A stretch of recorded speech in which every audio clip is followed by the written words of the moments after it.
Good morning everyone, welcome back to GK today.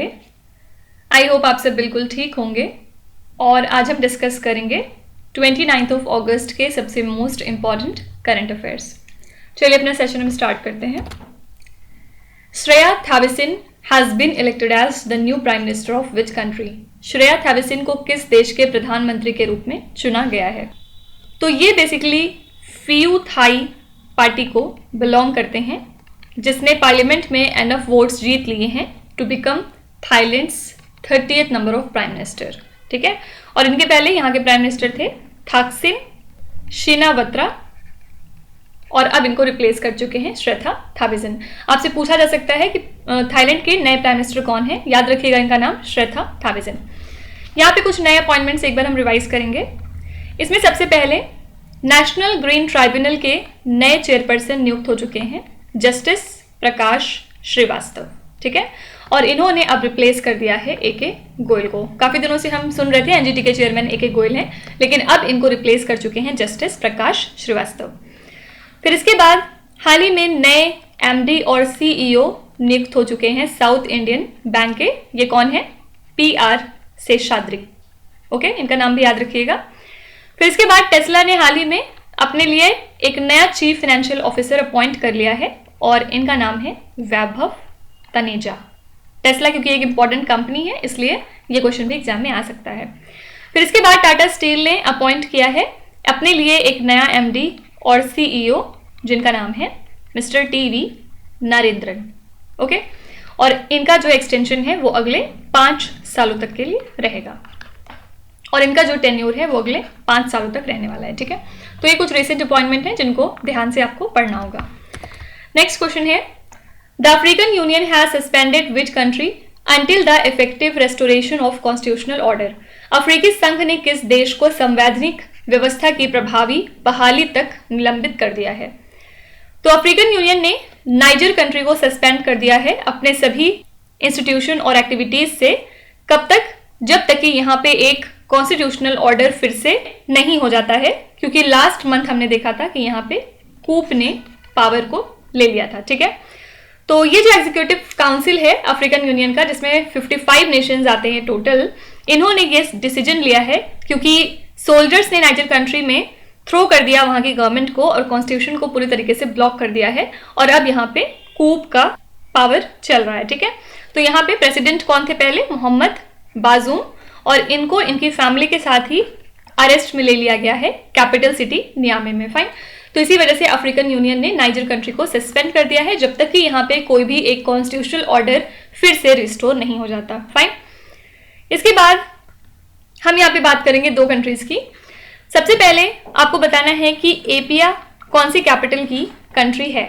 तो याद रखिएगा एपिया समोआ की कैपिटल है। और किस वजह से ये न्यूज में है? क्योंकि हाल ही में पहली फॉरेन ऑफिस कंसल्टेशन कंडक्ट हुई है बिटवीन इंडिया एंड समोआ। कहाँ पे? इसी एपिया सिटी में, इसी वजह से चर्चे में थी। ठीक है, तो दोनों साइड्स ने डिस्कस किया है अपने रिलेशंस के बारे में, जिसमें इन्होंने बात की कि किस तरह से हम पार्टनरशिप करेंगे डिफरेंट एरियाज में, like health, ICT, education, SME और कैपेसिटी बिल्डिंग।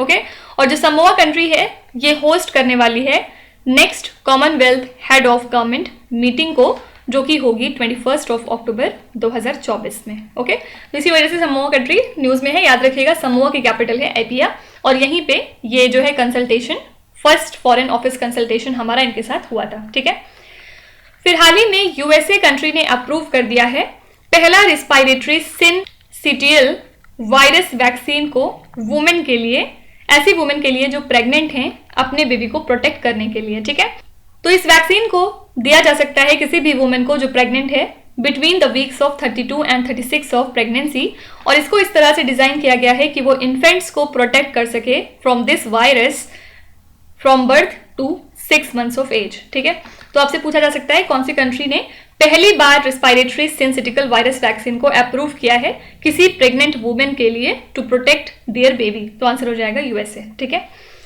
फिर कौन सी कंट्री है जिसने कुछ दिनों पहले ही अप्रूव कर दिया है एक लॉ जिसके मुताबिक वहां पे रहने वाले इंडिविजुअल्स को ये अलाउ किया गया कि वो कैनबिस को परचेज और पजेस कर सकते हैं अपने रिक्रिएशनल यूज के लिए? ये कंट्री है जर्मनी। ठीक है, और कौन सी कंट्री है जिसने कुछ दिनों पहले होस्ट किया कैंप डेविड समिट को 2023 में? ये कंट्री है यूएसए। फाइन। नेक्स्ट है, which institution is to support ministry of development of north eastern region including fast tracking progress on sustainable development goals? कौन सी संस्था एसडीजी पर तेजी से प्रगति सहित उत्तर पूर्वी क्षेत्र के विकास मंत्रालय का समर्थन करेगी?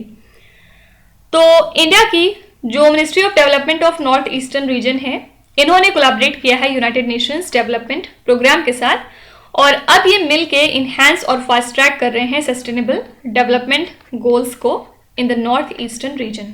फाइन। और यूएनडीपी जो है इसके लिए सपोर्ट कर रही है मॉनिटरिंग एंड इवैल्यूएशन को, कैपेसिटी बिल्डिंग को, support for aspirational district and blocks को, and deployment of emerging technologies in governance. तो इस पर्पस के लिए ministry of development of north eastern region ने कोलैबोरेट किया है यूनाइटेड नेशंस डेवलपमेंट प्रोग्राम के साथ। अब यहाँ पे अगेन हम लोग दो इंस्टीट्यूशन की बात करेंगे। सबसे पहले कौन सी इंस्टीट्यूशन है जिसने प्लान किया है कि वो सेटअप करेंगे एक research analyst administration and supervisory body? तो ये है हमारी capital market regulator SEBI. SEBI ने प्लान किया है कि वो सेटअप करने वाले हैं एक research analyst administration and supervisor body, ताकि जो भी इनके रिसर्च एनालिस्ट हैं उनको एडमिनिस्टर और सुपरवाइज किया जा सके। और ये एक्चुअली इन लाइन है with the investment adviser administration and supervisor body, जिसको कि सेटअप किया गया था for administration and supervision of investment advisers. ठीक है, तो याद रखिएगा ये बॉडी किस इंस्टीट्यूशन ने डिसाइड किया है सेटअप करने का, तो आंसर है सेबी। फिर इसके अलावा कौन सी इंस्टीट्यूशन है जिसने हाल ही में फोरकास्ट किया है इंडिया का GDP growth for April to June quarter कितना? 8.3%। तो ये है State Bank of India, India की लार्जेस्ट लैंडर। और स्टेट बैंक ऑफ इंडिया ने एक आर्टिफिशियल इंटेलिजेंस बेस्ड मॉडल का यूज करते हुए इन्होंने आर्टिफिशियल न्यूरल नेटवर्क को सेटअप किया विद 30 हाई फ्रिक्वेंसी इंडिकेटर्स, जिसका यूज करके बैंक ने ये फोरकास्ट किया है कि इंडिया का GDP growth April to June quarter में 8.3% रहने वाला है। और ये जो प्रोजेक्शन है ये मॉनेटरी पॉलिसी कमेटी के प्रोजेक्शन से भी ज्यादा है, क्योंकि एमपीसी ने प्रोजेक्ट किया था 8% का फोरकास्ट। और इस प्रोजेक्शन रिपोर्ट में इन्होंने डिफरेंट तरह के गुड ग्रोथ रीजंस लिस्ट किए हैं, इन कि क्या क्या रीजंस हैं हमारी गुड ग्रोथ के। तो डिफरेंट रीजंस इन्होंने दिए, लाइक मैन्युफैक्चरिंग या फिर कुछ जो सर्विसेज हम पिक कर रहे हैं वो सारे रीजंस हैं हमारी हाई ग्रोथ के लिए। ठीक है, तो फिलहाल एसबीआई ने इंडिया का जीडीपी ग्रोथ फोरकास्ट किया है 8.3% अप्रैल टू जून क्वार्टर के लिए। फाइन। नेक्स्ट है, what is the new name of Khelo India women's league? ये क्वेश्चन बहुत ज्यादा इंपॉर्टेंट है। खेलो इंडिया महिला लीग का नाम क्या है, नया नाम? तो union minister for youth affairs and sports कौन है? मिस्टर अनुराग सिंह ठाकुर। इन्होंने अनाउंस किया कि खेलो इंडिया वुमेन्स लीग का नाम अब पलट के होने वाला है अस्मिता वुमेन्स लीग। इसमें भी अस्मिता का फुल फॉर्म है achieving sport milestone by inspiring women through action. ठीक है, और अस्मिता पोर्टल सर्व करेगा एज कॉम्प्रिहेंसिव रिसोर्स, जिसमें कि इनसाइट्स ऑफर किए जाएंगे इनटू अपकमिंग लीग्स, और साथ ही डिफरेंट अदर फीचर्स भी मौजूद होंगे। अस्मिता का फुल फॉर्म एक बार फिर से सुन लीजिए, achieving sports milestone by inspiring women through action. ठीक है, तो अब से खेलो इंडिया वुमेन्स लीग का नाम पलट के हो गया है अस्मिता वुमेन्स लीग। फिर कुछ दिनों पहले हमने पढ़ा था कि national institute of industrial engineering का नाम अब बदल के क्या रख दिया गया है? इसका नाम है IIM मुंबई। और इसी के साथ ये इंडिया का 21st Indian institute of management है। और याद रखिएगा कि ये सेकेंड इंस्टीट्यूट है महाराष्ट्र का, सेकेंड IIM है। और इसके अलावा महाराष्ट्र में जो फर्स्ट IIM है उसका नाम है IIM नागपुर। ठीक है, यहाँ पे बात करें अगर कुछ और चीज़ों की जिनके नाम बदल दिए गए हैं, तो इसमें सबसे पहला है महाराष्ट्र का अहमदनगर डिस्ट्रिक्ट, और अब अहमदनगर का नाम पलट के हो चुका है अहिल्या देवी होलकर। ठीक है, फिर इसके अलावा औरंगाबाद एक जगह है, औरंगाबाद का नाम अब पलट के रख दिया गया है संभाजी नगर। फाइन। फिर सेकंड नाम है यहाँ पे उस्मानाबाद, और उस्मानाबाद का नाम बदल के रख दिया गया है धाराशिव। राइट, सारे लोग कमेंट्स में बताएंगे कि जो इस्लाम नगर है जो कि मध्य प्रदेश में लाया करता था, इसका नाम अब पलट के क्या हो चुका है? सब लोग अपने अपने जवाब कमेंट्स में मेंशन करिएगा। नेक्स्ट क्वेश्चन है, Honey Dabas and Rahul Jograjia who recently won the first medals for India play which sport? Honey Dabas और राहुल जोगराजिया जिन्होंने हाल ही में भारत के लिए पहला पदक जीता, ये कौन सा खेल खेलते हैं? ये एक्चुअली इंडिया के पावर लिफ्टर्स हैं और हाल ही में इन्होंने गोल्ड और सिल्वर मेडल क्लिंच किया है respectively on the opening day of the world para power lifting championship, जिसके लिए वेन्यू था दुबई। ये जो मेडल्स हैं ये क्यों हिस्टोरिक है इंडिया के लिए? क्योंकि ये फर्स्ट एवर गोल्ड और सिल्वर मेडल हैं इंडिया के लिए इस चैंपियनशिप में, ठीक है। तो याद रखिएगा, हनी दबास ने गोल्ड जीता है और राहुल जोगराजिया ने सिल्वर मेडल जीता है in the world para power lifting championship, जिसके लिए वेन्यू है दुबई। तो ये दोनों ही पर्सन्स किससे एसोसिएटेड हैं? पावर लिफ्टिंग से। यहाँ पे कुछ स्पोर्ट रिलेटेड करंट अफेयर्स की बात करें तो फर्स्ट है वर्ल्ड आर्चरी चैंपियनशिप 2023 और इसके लिए वेन्यू था बर्लिन, जो कि है जर्मनी कंट्री में। इसमें इंडिया ने बेसिकली गोल्ड जीता था, इस वजह से इंपॉर्टेंट है। फिर हाल ही में बेल्जियन ग्रैंड प्रिक्स हुई थी और इसके विनर थे मैक्स वर्स्टैपेन। मैक्स वर्स्टैपेन ने इस साल बहुत सारे ग्रैंड प्रिक्सेस जीते हैं, इसमें से एक और है लाइक हंगेरियन ग्रैंड प्रिक्स, ठीक है। तो आपको कमेंट से बताना है कि मैक्स वर्स्टैपेन ने एटलीस्ट 3 कौन से ग्रैंड प्रिक्सेस इस साल जीते हैं, बेल्जियन और हंगेरियन को छोड़ के। फिर इसके बाद इंडिया का जो पहला ऑनलाइन गेमिंग एकेडमी है ये कहाँ पे स्टैब्लिश होने वाली है? याद रखिएगा, ये मध्य प्रदेश में स्टैब्लिश की जाने वाली है। फिर इसके बाद हम बात करेंगे ISSF की जूनियर वर्ल्ड चैंपियनशिप की, जो कि साउथ कोरिया में हुई थी इस साल और इसमें जो है इंडिया की पोजीशन थी सेकंड, ठीक है। फर्स्ट कंट्री कौन सी थी इसमें? चाइना, सेकंड पे थी इंडिया और थर्ड पे थी यूके। इंडिया ने ओवरऑल जीते थे 17 मेडल, जिसमें से 6 गोल्ड था, 6 सिल्वर थे और रेस्ट 5 ब्रोंज थे। फाइन, तो इंडिया जो है सेकेंड पोजीशन पे था इस पर्टिकुलर चैंपियनशिप में। नेक्स्ट है which country has unveiled its latest domestically built drone named as Mohajer 10? किस देश ने अपने नवीनतम घरेलू निर्मित ड्रोन मोहाजिर 10 का अनावरण किया है?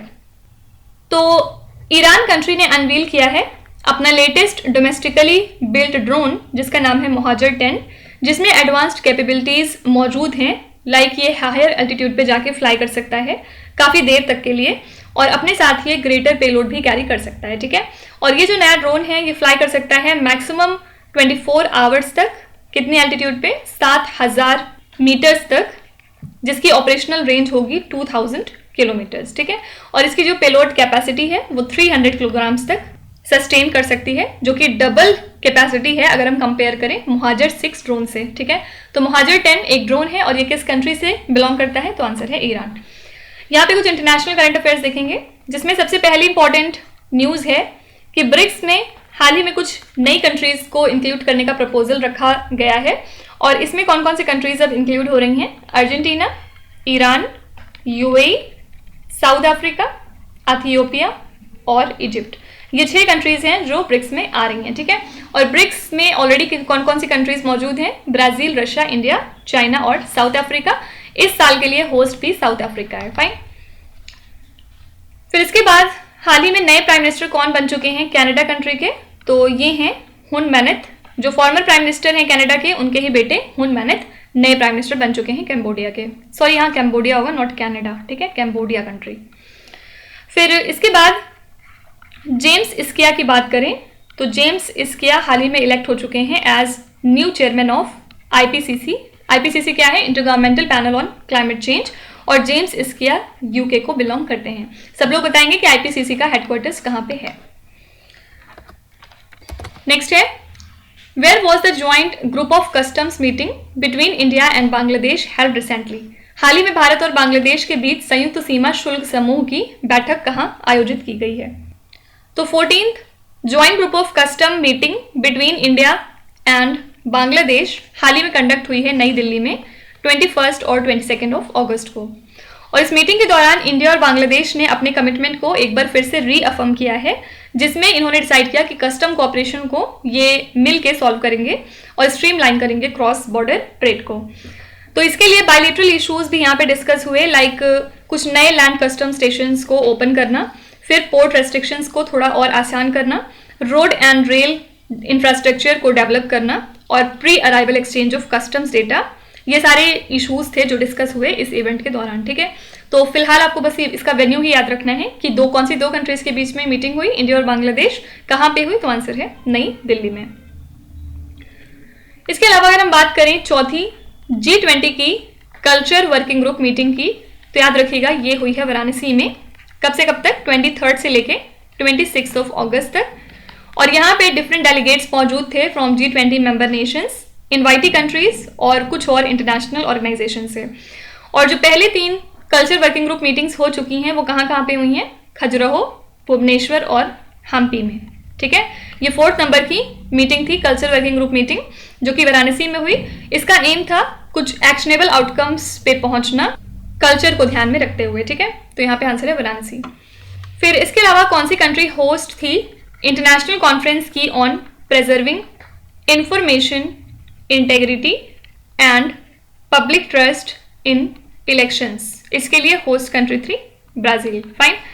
फिर स्टार्टअप थिरुविजा एक फेयर हुआ था, ये कौन से स्टेट में हुआ? याद रखिएगा, तमिलनाडु में। फाइन। नेक्स्ट है, which state is set to play host to the women's Asian champions trophy 2023? कौन से राज्य महिला एशियाई चैंपियंस ट्रॉफी 2023 की मेजबानी करने के लिए बिल्कुल तैयार है? तो जो अपकमिंग एशियन चैंपियंस ट्रॉफी है फॉर वुमेन, ये झारखंड स्टेट में होगी। कब से कब तक? 27 अक्टूबर से लेके 5 नवंबर तक। ओके, और ये जो है 7th एडिशन है इस टूर्नामेंट का, जिसमें कि Japan, Korea, China, Malaysia, Thailand और इंडिया पार्टिसिपेट करेंगे। और इंडियन वुमेन्स टीम ने ऑलरेडी टाइटल जीता था 2016 में, और फिर बाद में इसका जो नेक्स्ट एडिशन हुआ था 2018 में, उसमें हम रनर अप साबित हुए थे। ठीक है, होपफुली इस साल फिर हम जीतेंगे। तो यहाँ पे फिलहाल आंसर है झारखंड, इसके लिए वेन्यू डिसाइडेड हुआ है झारखंड। अगर हम यहाँ पे बात करें ICC players of the month की फॉर जुलाई 2023, तो मेंस कैटेगरी में विनर रहे क्रिस वोक्स। ये कौन सी कंट्री के लिए खेलते हैं?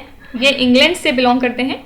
अगर हम वुमेन्स कैटेगरी की बात करें तो वुमेन्स में विनर थी अश्ले गार्डनर। ठीक है, और अश्ले गार्डनर जो हैं ये ऑस्ट्रेलिया को बिलोंग करती हैं। फिर ICC का हेडक्वार्टर्स कहाँ पे है? दुबई में। और फिलहाल ICC के चेयरमैन हैं ग्रेग बार्कले। ठीक है, अगर हम बात करें एशियन चैंपियंस ट्रॉफी टाइटल 2023 की, तो याद रखिएगा इसमें इंडिया ने हराया है मलेशिया कंट्री को इस टाइटल को जीतने के लिए। और अगर वेन्यू की बात करेंगे तो वेन्यू इस चैंपियनशिप के लिए था Chennai.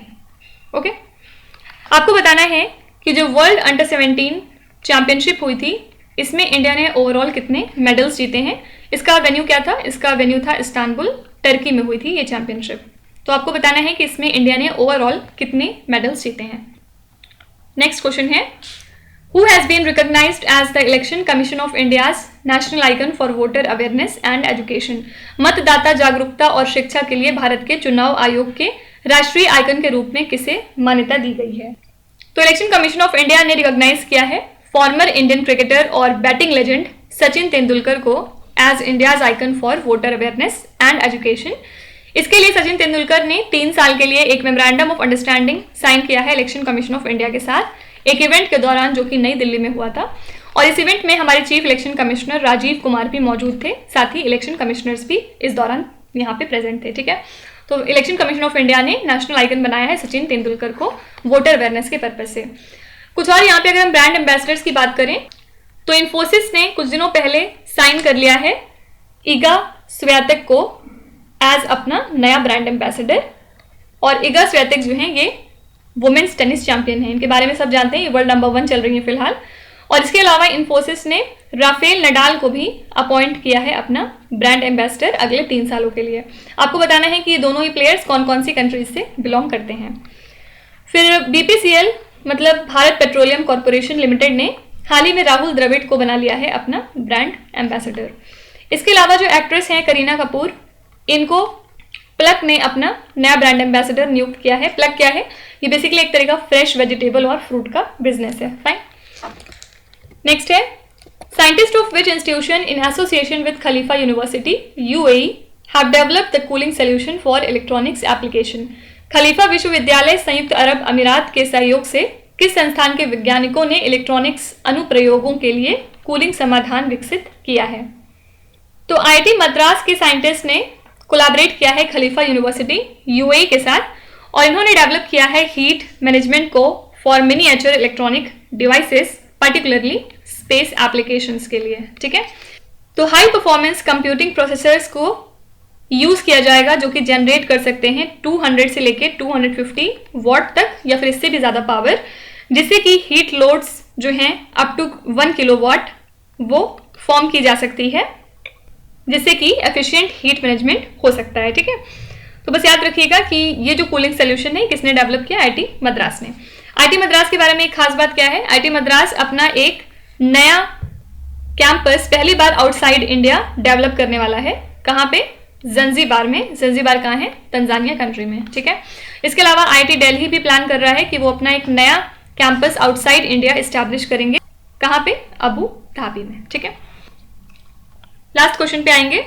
What does C in Bharat NCAP stand for? Bharat NCAP में C का क्या मतलब है? तो union minister of road transport and highways कौन है, मिस्टर नितिन गडकरी। इन्होंने हाल ही में लॉन्च किया है Bharat new car assessment programme, मतलब भारत NCAP, नई दिल्ली में। इसका एम है रोड सेफ्टी को इन्हांस करना, व्हीकल सेफ्टी स्टैंडर्ड्स को एलिवेट करके for up to 3.5 ton vehicles in India. ठीक है, और इस प्रोग्राम को स्टार्ट किया जा रहा है 1 अक्टूबर 2023 से, और ये बेस्ड होगा ऑटोमोटिव इंडस्ट्री स्टैंडर्ड, मतलब AIS 197 पे। ठीक है, तो NCAP ऑल्दो एक्रोनिम है, इसमें से कोई भी लेटर आपसे पूछा जा सकता है, तो इसका फुल फॉर्म याद रखिएगा। इसका फुल फॉर्म है न्यू कार असेसमेंट प्रोग्राम। तो फिलहाल यहाँ पे C का फुल फॉर्म क्या है, कार। ठीक है, और इसके अलावा कौन सा स्टेट है जो प्लान कर रहा है कि वो सेटअप करेगा एक centre for advanced manufacturing in collaboration with world economic forum. तो ये है government of Tamil Nadu. Government of Tamil Nadu plan कर रहा है कि वो एक सेंटर स्टैब्लिश करेंगे for advanced manufacturing in Chennai in collaboration with world economic forum. ठीक है, तो तमिलनाडु ने होस्ट किया पब्लिक प्राइवेट डिस्कशन हाल ही में, जिसमें कि लगभग 20 बिजनेस लीडर्स जो हैं मौजूद थे, जहां पे अनाउंस किया गया कि एक India centre for advanced manufacturing establish किया जाएगा चेन्नई में, ताकि इन कंपनीज को सपोर्ट मिल सके इनके इनोवेशन, सस्टेनेबिलिटी और रिसर्च एंड डेवलपमेंट की फील्ड में। ठीक है, तो याद रखिएगा इस सेंटर को कहाँ पे स्टैब्लिश किया जा रहा है, तमिलनाडु स्टेट में। तो इसी के साथ हमने आज के सभी इंपॉर्टेंट करंट अफेयर्स को यहाँ पे कवर कर लिया। आई होप कि आज के सेशन में आपको मजा आया होगा, आपने काफ़ी कुछ नया सीखा होगा, और पुराना भी हमने यहाँ पे काफ़ी कुछ रिवाइज कर लिया है। अब चलेंगे आपकी क्विज पे, जहाँ पर स्क्रीन पे आपको 5 क्वेश्चन दिखाई दे रहे होंगे। ये क्वेश्चन हम पीछे ऑलरेडी कहीं ना कहीं डिस्कस कर चुके हैं, तो अब यहाँ पर आपकी टर्न है इनका आंसर बताने की। वीडियो को पॉज करके ध्यान से सारे क्वेश्चन को पढ़िए और इनका जवाब कमेंट्स में मेंशन करिए। इसमें से आपको जितने भी आते हैं आप उनका जवाब लिख सकते हैं, और जो नहीं आते उसके लिए परेशान होने की ज़रूरत नहीं है। विथ टाइम डेफिनेटली आपका स्कोर इंप्रूव होगा अगर आप हमारे साथ कंसिस्टेंट और परसिस्टेंट बने रहेंगे। So that's it for today. I hope you have like the session. आज का सेशन आपको कैसा लगा आप ज़रूर बताएगा कमेंट्स में। साथ ही साथ आपका कोई भी रिव्यू है, फीडबैक है या फिर सजेशन है, तो वो भी आप हमें बता सकते हैं। हमें जानकर खुशी होगी और हम पूरी कोशिश करेंगे उसको इम्प्लीमेंट करने की। तो कल फिर हम मिलेंगे सेम टाइम सेम जगह, कल के करंट अफेयर्स के साथ। Till then stay tuned.